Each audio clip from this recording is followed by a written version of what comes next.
Bienvenue dans le podcast à contre-courant, le podcast des mères audacieuses, le rendez-vous inspirant qui met en lumière des femmes et des hommes qui ont choisi de redéfinir leur trajectoire, de créer leur propre voie et de conquérir leur indépendance.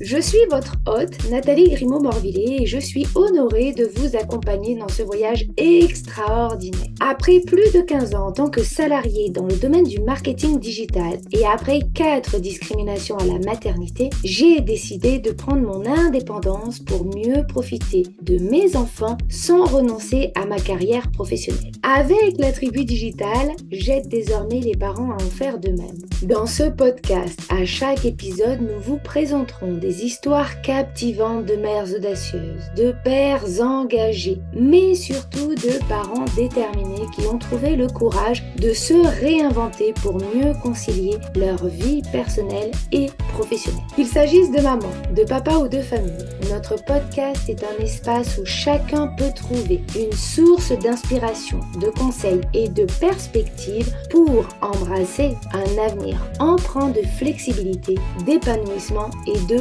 conciliation, ainsi que de succès. Si vous êtes à la recherche de nouvelles manières de penser et ou de travailler, ou encore d'astuces, c'est le podcast qu'il vous faut. Prenez dès à présent votre boisson préférée et c'est parti. Retrouvons-nous dans le nouvel épisode du jour.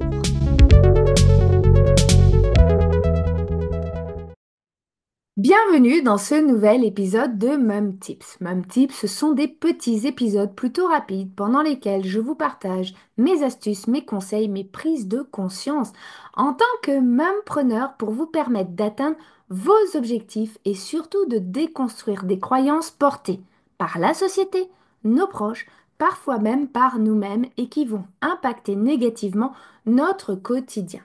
L'idée de ces épisodes, c'est de vous permettre de passer à l'action avec des conseils qui parfois vont casser les codes de la société.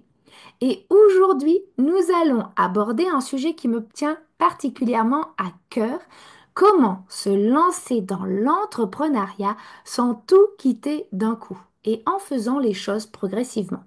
C'est exactement ce que j'ai fait en 2011 alors que j'étais salariée à temps plein. J'ai créé une activité d'auto-entrepreneur avec à l'époque seulement 2 clients dans le domaine du marketing digital.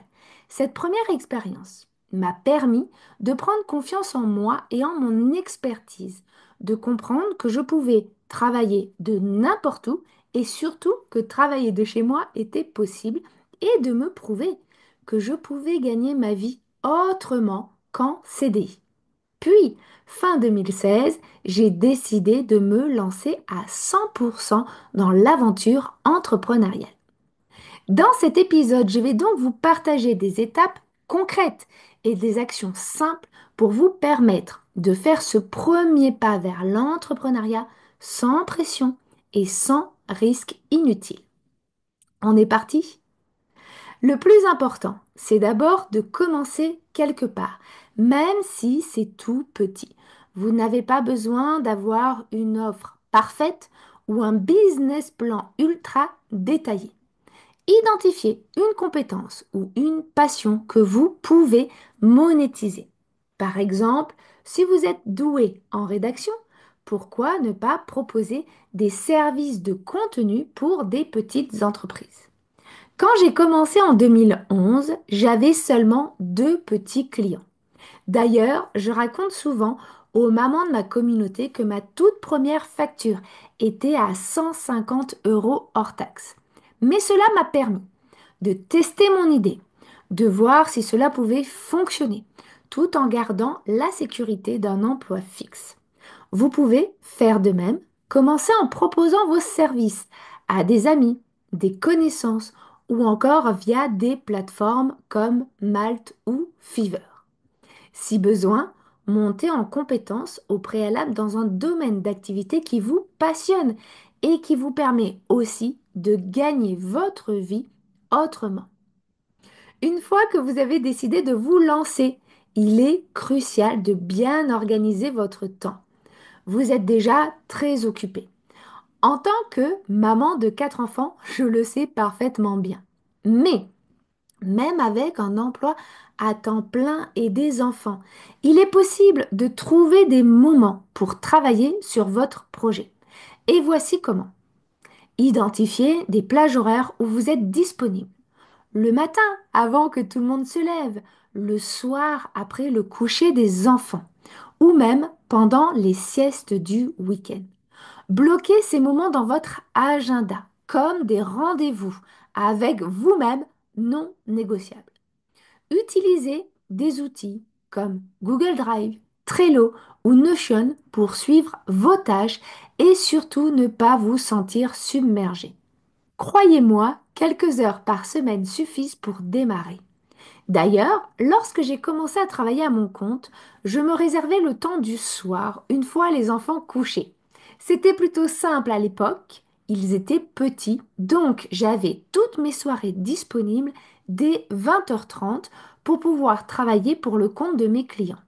J'en parlais d'ailleurs en début d'épisode, mais lorsqu'on se lance dans quelque chose de nouveau, il est normal de ne pas tout savoir. L'idée, ce n'est pas de tout maîtriser d'emblée, mais de se former au fur et à mesure. Par exemple, si vous souhaitez vous lancer dans le marketing digital, commencez par suivre des formations accessibles en ligne. Si possible, choisissez une formation qui vous permette de pratiquer immédiatement. L'objectif, c'est de développer vos compétences tout en travaillant sur votre projet. Personnellement, j'ai trouvé que chaque formation suivie m'avait apporté non seulement des compétences techniques, mais aussi beaucoup plus de confiance en moi. Et ça me rappelait que j'étais capable de relever le défi entrepreneurial sans souci. D'ailleurs, chaque chose en son temps. Ne vous fixez pas des plannings de folie que vous ne tiendrez pas sur la durée, ni des objectifs trop grands au risque de vous sentir découragé. Commencez par des petits objectifs comme trouver votre premier client, générer un revenu d'appoint de 100, 200, 300 euros par mois, tester un produit ou un service avec un petit groupe de personnes. Chaque petit succès va renforcer votre confiance et vous motiver à continuer. Rappelez-vous que chaque grande aventure commence avant tout par un premier pas. Enfin, une fois que votre activité commence à prendre forme et à générer des revenus réguliers, vous pouvez envisager de réduire vos heures en entreprise ou même de passer à temps plein sur votre projet. Mais avant de faire ce saut, assurez-vous que vos revenus sont suffisants pour couvrir vos charges fixes, que vous avez une vision claire de votre business et des prochaines étapes.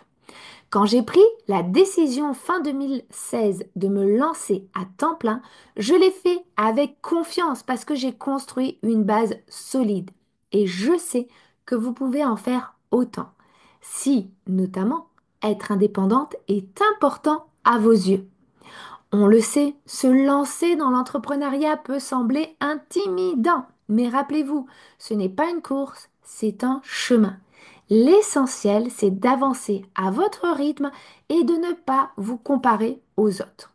Je vous propose d'ailleurs un petit challenge. Réfléchissez à une compétence que vous pourriez proposer, même à toute petite échelle et fixez-vous un objectif simple pour cette semaine. Par exemple, parlez de votre idée à une amie ou en faire un post sur les réseaux sociaux. Et si vous avez besoin d'un coup de main, rejoignez notre communauté, la tribu digitale, où je partage des ressources et des conseils pour vous aider à avancer. Merci à toutes et à tous de m'avoir écouté aujourd'hui. Et si cet épisode vous a plu, partagez-le avec une autre maman qui rêve elle aussi de se lancer, mais qui n'a pas encore osé. Vous pourriez être à l'origine d'un changement sans précédent. Engagez-vous à nos côtés en commentant l'action que vous-même vous vous êtes engagé à faire ou likez cet épisode pour lui donner de la force. Vous pouvez aussi lui mettre 5 étoiles si vous l'avez apprécié. Et rappelez-vous d'une chose, si j'ai pu le faire en tant que maman de 4 enfants, vous pouvez vous aussi y arriver. En attendant, je vous souhaite à toutes et à tous une très belle journée, après-midi ou soirée. Prenez soin de vous et je vous retrouve d'ici quelques jours.